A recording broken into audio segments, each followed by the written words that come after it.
What's your word? Oh, compassion.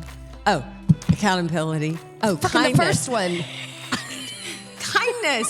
If you had more kindness in your heart, you would have not gone Lobbed fuck that the first to one. you.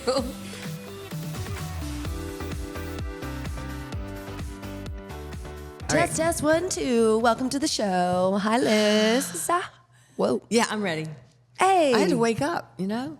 Are you awake? I am feeling good. How about you? I'm great. We should podcast. Do you want to do an episode? What a thought. Let's go. Look, Let's what go. are these microphones mics are here. doing? Let's see what's happening. How are you? How do I look? Great. Thanks. I know How we are like you? approval. How do I look? Like you work for a country western group. No, you look fabulous. Okay, let's just go ahead and talk about that. Country western? What? This episode is unhinged. It's already and unhinged. Is that the love name of it? No, let's just do a little catching up, a little talking. Let's do. What I would like to say is, here we are recording, you know, in the newish year. New-ish. After the election inauguration. We recorded some episodes a while back and didn't release them because we just felt ire and we thought that the episode sounded as angry and mad as we sounded, were we sounded depressed. Yeah. We sounded, you're exactly right, though. Still in that kind of post-election depressed. So we scrapped it. And so we're going to address that a We little are bit. back with a new attitude. So Yes. Yes. tell me how you were feeling. We're going to cover a lot of bases, but When it, okay. yeah, well- like leading up to the inauguration and then what we chose to do for the inauguration. Okay, so my birthday. we already talked about Paris, but How many people raise your hand if everybody started hearing about my birthday? But the fact is my birthday was on the day of the inauguration, as well as Martin Luther King Day, which I believe I heard they've scrapped that. But anyway, Oh, God. The fact is I chose to go to Paris with you, and we had a blast. So Yes. we were in Paris. we left the country. So what are you going to do for the inauguration? Leave the country. Went to So that Paris. is one very extreme way to cope with yeah. disappointment. It was extreme. It was extreme. But it was fabulous, as you know and have all heard. Yeah, it was so great. It was so great. But Yeah. how are you feeling generally now? Like, Yeah. we've done a little bit of like, yes, we escaped. That was more for your Right. birthday, not Right. an outright No, truly it was. refusal. Yeah. But head in the sand, Right. head in the news. I'm ready What to talk are about you? this. And I've talked to so many friends and family that have said, I can't watch the news. Yeah. It's too disturbing. And so I was on that train for a minute, especially when we were out of the country. Right. But then I feel like it is my obligation as a citizen of my beloved country to know exactly what's going on in the news. Now, the trick is to not let it affect me viscerally to the point where I make myself upset, sick, Right. whatever it is. And also to keep in mind that while I'm hearing the news my way, other people are listening to it their way. And so knowing that and constantly shifting spots, like I hear this, how does somebody else hear this? Right. And I think that's really helping me. Good. What's also helping me is I have no illusion that we're just going to lay down and let things just go away that Sure. we love, like our Democracy. like our democracy, Our rights. and it feels very, very frightening to some of us, and some of us it feels exhilarating, and we've Right. got to keep remembering there are both of these sides of the coins going on. And I'm going to be the last person that points to the coin that is exhilarated and going, how dare you feel this way? Right, Because right. they feel this way. And they're Americans and they get to have their thing too. So I'm listening with very clear eyes. And sometimes when I see myself going down, yeah. I turn it off, but I don't completely tune it out. We can't tune out. This is not a time for us to lay down and die and let it roll over you. This is a time where remember what courage is. Courage is being terrified and doing it anyway. it's not anything but that. You work from terror. You work from uncomfortableness. And so I'm doing as courageous a job as I can to literally listen, not let it penetrate too deeply into my soul, and then move forward in just the most smallest ways. I wrote this in my on my phone, my new journal on my phone. What was it? The 3 words. It started with kindness this morning. Okay. It always starts with kindness. And Can't it go always wrong. ends with acceptability. Acceptance. I'm going to look on it because Please do. I literally wrote it down. And kindness, compassion, and accountability. That's how I've been coping. Kindness, compassion. Like, I'm going to be kind no matter what you do to me. I'm going to be compassionate to people that I think are absolutely the opposite of what I think. And I think they're maybe being destructive. However, I'm going to be compassionate because they're also part of this human race we're all in, right? And then I'm going to hold them and me accountable. I love that. Is that something that you thought of today or every day? Are you kind of feeling what you feel, and what 3 words resonate with you that day? I think I've been feeling that for a while. Yeah.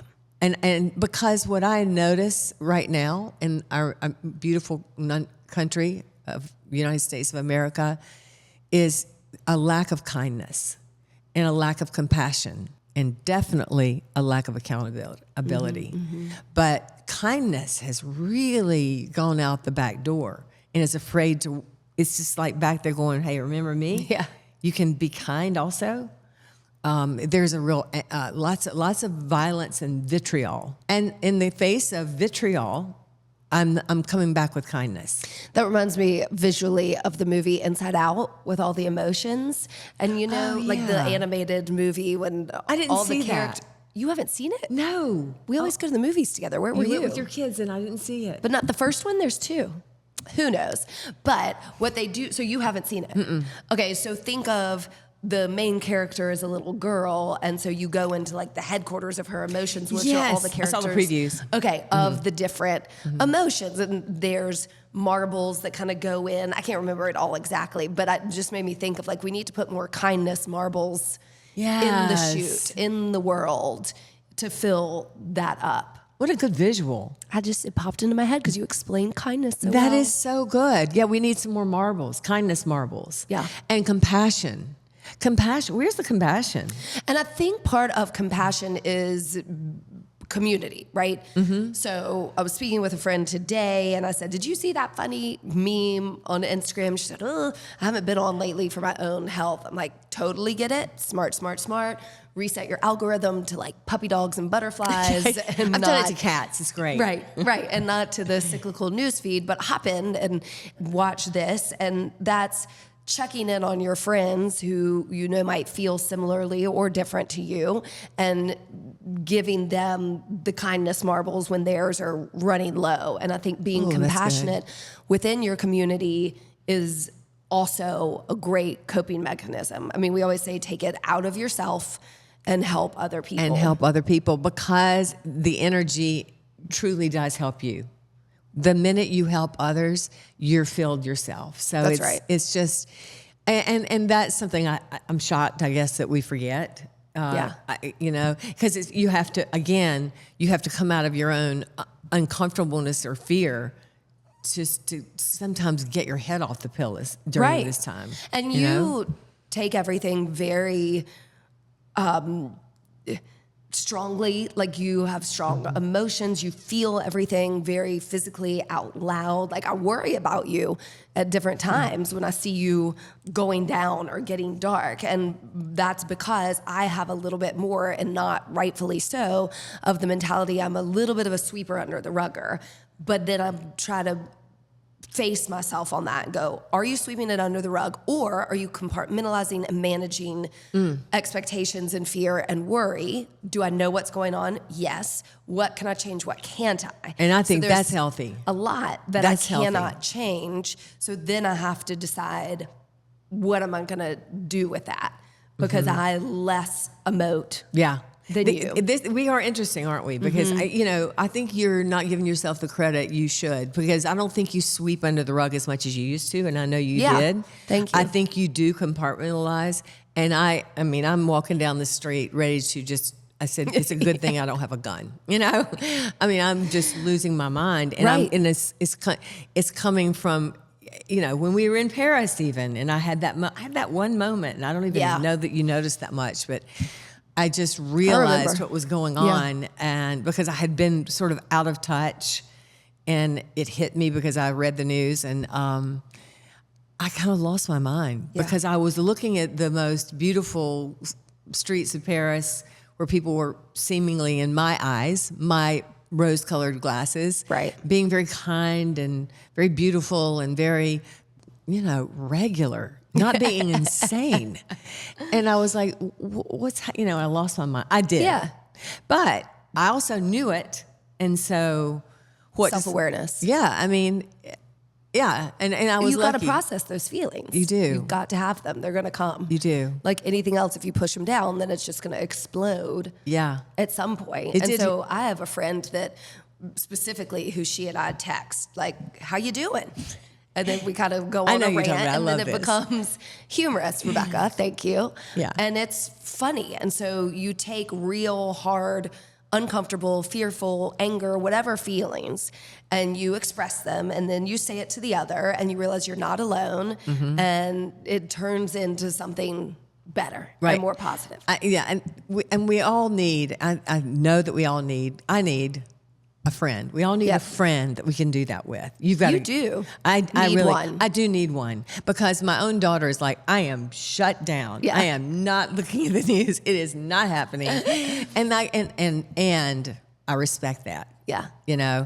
So I have not had anybody to just like on my level of like what I know, just go back and forth. And so, yeah, if you have someone, if you're listening, feel free to get in touch with me. I can use her number a will be in support the group. show notes to text her. I need a support group.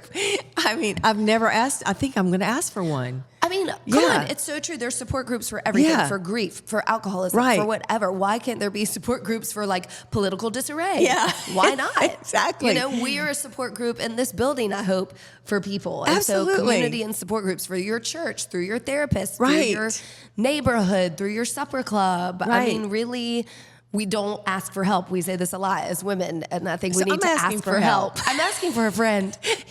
I'm not even asking clearly for a friend. Not volunteering for this special role, because I can't play every role in your life. No, but you really do help. But this is, and I think I'm sure that I'm not the only one that needs this. But I know that we're also so resilient. Yes. I know I'm resilient. You are. We all are.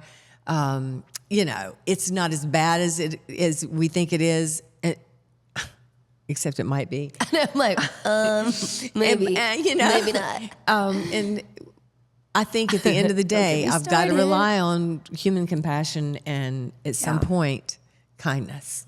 At some point. And I think I have that knowledge that the pendulum hopefully swings, right? Oh, that's not even a hope. It's just happening. It's happening. I know, but historically speaking, we go in these waves, and the pendulum is going to need to swing back, in my opinion, another direction. And I just think by the laws of nature that it will. Of course it will. It's managing how much damage is done in the meantime. Yeah, because, it's funny. We're not really, we have said a million trillion times we are center left. Right? Correct. Yeah. But to me, it feels almost like we're just center sane. It's like it's gone really far, and if it had gone really far left, I would have really felt the same way. Agreed. It's just, could we just agree that we all need to be somewhat sane, and just remember just certain basic things about our country, like we do value our freedom and independence, right? Basic stuff. So, and we're not going to go too deep here, because we're going to go these more skills, because we will scrap this podcast if we do, like we did last time. If you really get me started. Could we not lighten this up a little bit? Yeah. Another thing I do also is just look around and be appreciative of what we do have. I mean, not just in our personal lives, but as a society. I mean, if you kind of break it down, you're like, yep, you know, I'm a American and the trash truck came today and I have running water and I can go to the store. And yes, you know, things are more expensive or yada, yada, yada. But the system right now it's working. is working. Let's just take it moment to moment. That's right. And so I have to find gratitude in those moments that I take for granted. Right. Sometimes the privilege and the opportunity and the freedom that I have, I'm going to embrace I don't think any of us are taking that as a given anymore. And I think that's actually a plus. A plus. Let's remember that is freedom is a verb. It continues to be a work in progress. It really does. And we are at a point where we are really working for our freedom. We must. And we will continue to do that. You know, I'm a woman. I'm in a gay relationship. I am going to always fly my flag high, right? And I will work for others to do the same, you know? I know that this nation was founded on freedom, not taking away freedom. Right. And we feel very uncomfortable right now because it feels that way. Right. And what does uncomfortable lead to? Change. Exactly. And so coping skills, less drinking. Yeah. We didn't do so well with the dry January. Not that we were ever going to do that. We were never going to do that. But I read a funny thing yesterday that was like, we're going from not dry January to dirty as hell February. And I was like, oh yeah, I'm on board with that. Because I had one of my best dirty martinis when we were in France. Oh God, tell me about it. It was so good. I mean, it's like, I literally just got cold chills. You know, it is, and again, it's about being grateful for the small things. Exactly, finding joy. A great martini? Are you kidding me? Yeah. That's funny. But I know we kind of reiterate the same things always. And so to get that in your muscle memory, I do think we've spoken about community, you know, monitoring the news cycles in your head. Find what's, and I'm not going to interrupt you. I was going to say movement. Always. But go ahead. As far as your news, find what is not so disturbing to you. And if you're constantly watching one source, move another one. I know I just kind of disagreed with myself there, but if you get too comfortable with your source while you're still trying to take care of your mental health, you're going to have to move to another source because you've got to see what others are seeing and hearing and believing. Because you're going, that's unbelievable. Well, it's not if you're listening to this source, because now we're just not regulated, you know? Anybody can get up and say anything, and people believe it. So, stick with your sources that you know are not tabloidy, and you know are not too far left or not too far right. There are centrist sources, and we can actually, I think what we'll do is we won't name them here, but we'll put them in our show notes. And I'm going to tell you this. I am not left and I am not right. Yes, I am left of center right now, which I think is just sane. But I do know sources, at least we have on board right now, that give you both sides of these stories. So we're going to do that. And maybe that'll help. And then you all can email me and tell me where's my support group on this. Oh my God, that's so funny. And it just goes very much so far past politics into all parts of our lives and whatever struggles, you know, that we have. For me, politically taking action will be one thing I continue to try to improve in myself over time. I mean, you can't complain and then be complacent. Right. So that is something that has changed as I've gotten older and more understanding, and I think that's pretty natural. Right. But, you know, we are citizens and we can bitch and complain or be happy or whatever, but if we don't actually take an action, then... I think there was 93 million people that did not vote at all in this election. Wow. And they are being affected just like we are. Right. They have to a voice. Not vote and then. Yeah, I know. Yeah. See? Yeah. Yeah. Shake it We out. need to have like some kind of like Marbles. Yeah. Like a shock, like a taser. Yeah, Don't go taser. there. Yeah. Don't go there. Okay, but A what safe word. I was getting to kind of veer it off on this, and you'll be like, I don't want to talk about this, but I do have kids at Yes. 16 and 18, kind of very... I do want to talk about this. I do want to talk about like, this. I don't have kids. No one cares. Like, a lot of people who listen to this probably have kids. Yes. Or have gone through this stage, and you have gone through this stage. Yes. And the same coping mechanisms apply. You know, managing your expectations, finding gratitude and joy in the moments that are hard. So my stories are twofold. Number one, my daughter, we had to go to the DMV to get her license.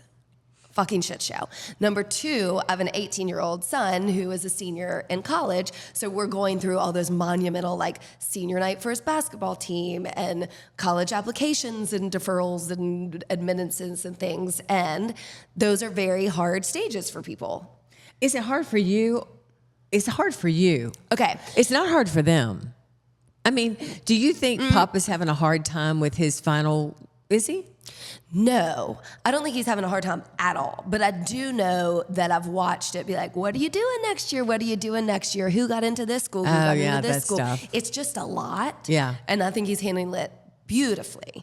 And I am handling it well too, because I'm just grateful for this time together. I'm grateful that he's doing well. I'm grateful that he has the opportunity and has gotten into a college. Is it bittersweet that he will be leaving the house next year? Yes, but he's like a 6 foot tall man. He's got to He go. is. He's a man. You got to go. He's an incredible human being. He is. I mean, if you don't know her son, you so sweet. you should know him. He's an incredibly kind, really sweet, very strong, smart, courteous human. That's I so just sweet. really, I think he's just, and he didn't get there on his own. Right. His parents had a lot to do with that. Thank you. And all his Yeah. village. Yeah. The village. And so I know I'm going back to the things I said about everything we've talked to, a little bit of compartmentalization, like not putting the whole kitchen sink in the, what is it? Baby in the bathwater? Throwing the baby out with the bathwater. Like, I don't need I've to always thought think, that was a great visual. It is. I don't need to think about him. Baby's gone. But the bathwater's gone too. That's good. Thank goodness that was a nasty bath. That is a weird term. But I'm not going to think about him leaving every day, right? Yeah. Like, that'll come when it gets there. What I am going to do is enjoy the times that I do have So with how him. are we going with a coping measure on this thing? I'm for just you? saying these coping mechanisms go for everything. I gotcha. Right? Like, to me, to reach out for another friend whose son Exactly. or daughter is going through the same thing and be like, hey, how's it going? They did get in. They didn't. Every conversation we have, everywhere we go, this whole year, I'm even tired of it. I'm going to go, y'all, I'm don't tired ask of us it. again. Don't ask her again. I always feel like it's us, but it's really you. And I'm like, why don't y'all quit asking that? We'll tell you when he starts to pack up where he's going. And that's a normal human nature thing. Oh, you're dating? When are you going to get married? Oh, you're married? When are you going to have a baby? I mean, that's human connection I know. and care and concern. But True. it does get a little pressure filled. Yeah. And so he is a beautiful human. And so I'm experiencing that. And then with my daughter, we did the 16-year-old go to the DMV. And it is just hilarious. And it was a complete and utter disaster of a shit show. And we both decided you can't do anything about it. And we had a great day. It was at 5:45 a.m. to a 5:45 p.m. day. And long story short, she got her license. But it was a disaster. And in Everything those that could have moments, happened you can handle it Yeah. how you choose. So now with her, I have this great, funny story where we laughed all day instead of, well, that was a shit show, because you're not going to go to the DMV and it not be a shit show. Can you just give them the really quick story? You went to Hamlet, North Carolina, which God knows where that is, and then they get to Hamlet and they have a sign on the door that says, sorry, we're closed for today and tomorrow? Yeah, but they didn't staff have it on their training. website. No, so they're open. You've driven like, what, an hour and a half, and you get there and the DMV's closed. And then what do you do? All right, so I'll try not to go too long, but I will back it Yeah. up that her 16th birthday was in September, so we're like 6 months later. So you need to know you've got to call the DMV or make an appointment 3 months in advance if you're about to go on this journey to get your license. And that fell within her knee injury and her surgery, so we push back. So we finally don't have an appointment, and an old DMV, like her driving teacher, whatever program she did, gave us some hot tips. Go to Hamlet. Okay. So we woke up at 5:45 and drove in the dark to Hamlet, closed. So we drove 30 minutes down the road to the one in Polkton. Polkton, another big city that we've all heard about. And we missed the before 8 o'clock, get your ticket for the day to come in the afternoon. So we have to sit in Polkton parking lot for 3 hours until the 11:45 to 12:15, scan the barcode. It comes available for us to get a number to hopefully be a walk-in in the afternoon. So we spend 3 hours doing homework, chilling. We go down the street, get some junk food to fuel us at the gas station. Yeah. At 11:35, the inspector comes out to somebody else's car and starts looking around the car, and blinkers are going on, and I go, oh my God. My back tail light's out. So who knew? You fail. If your lights are out. Fail. Now, to be exact, it was my right reverse light. If you hit the brakes, both lights are going off. So it's a reverse light, but I still freak out. So we fly down the road to a mechanic who doesn't have teeth. Doesn't matter. It's fine if you don't have teeth. It's fine. And he was like, I don't know why she told you I could fix this in 10 minutes. I got to go to lunch. That's important. Okay, well. Bye. We won't fix it. It's fine, because he had to take off the bumpers. So then Anna starts spinning her wheels. We need another car. And by the way, y'all are not freaking out. No one's wigging out. No one's the whole time losing we've their laughed mind. and just gone. Yeah. I mean, I didn't know how a 16-year-old girl is going to handle my taillight's out. You might not pass after we've sat here for 3 hours. So we then call her brother, my son, who we've been talking about. Who's in school. High school. And she Snapchats and and says, you got to get out of Get class. yourself out of class. Get here now with your cars. Yeah. So I call the office and call him out. He needs to meet me in 20 minutes for an appointment. So we're hauling ass back to Charlotte, and he gets out of school to switch cars. Meanwhile, we've scanned the barcode to get an afternoon walk-in number, and we're hitting it every 5 seconds. Nope, it's not open. It's not open. It's not open. It's not open. Finally, Anna gets a number, and I'm like, even if we get a number and miss it, we are getting the car and we are going back. So we meet him at Stonecrest off Ray Road, flip cars, drive our asses back to Polkton, and wait another 2 hours. So we hadn't missed our appointment. They're still taking their time. So we hang out outside. We go for a little walk around the parking lot. I do some push-ups in the grass. I told you should have filmed it. You should have filmed it. We should have. So she gets called, and it is the last driving appointment of the day. It's 3:45. They close at 5. They don't take 16-year-olds to do the driving test after 4 o'clock. So she's the last one, and it all worked out, and she passed with flying colors. But I wager that it's a great story, though. If somebody had lost their mind, if somebody had cried, if somebody had bitched, if we had given up, coping, it wouldn't have happened. Yeah. And if it'd been maybe the daddy, it might not have been as much fun. I don't know. I don't know. We can't speak for that. But we made you all it. did. You coped with You had a lot of obstacles. Yeah. But you also were together and you had a really good time. Right. And I think you have a little bit of that, mother, parent, we got to make this work. Yeah. How am I going to handle this? Yeah. It's not that My big a favorite deal. part is you getting your teenage son out of school to speed to Polkton, and you switch cars with his teenage car. Anyway, that's and then we're good. flying through toll booths, and I'm like, well, shit, these tolls are going to go to his dad's house, and he's going to be like, Dad's not what going to be happy about happened that. here? Yeah. We It's fine. did it. She got her license. We can deal with it later. Oh, my God. All right, so. Thanks for listening to my stories of motherhood. Yeah. It's fun, teenagehood. It is. I mean, you will Why not enjoy it? That's right. I mean, why not? It's a good story to talk later about. Yeah. Well, do you have any more mechanisms coping? Do you want to share? Are you okay? We Can I know that help we you? need a community. We know that we need to not overreact. We know that we need to act. Mm-hmm. I think those two things are necessary. And I think there's a real fine line between overreact and act. Sometimes you've got to do some radical stuff. Yeah.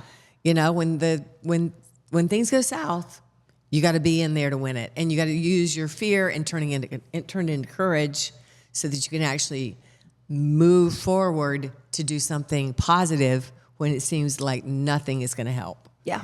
And not only that, you always feel better once you do that. I know.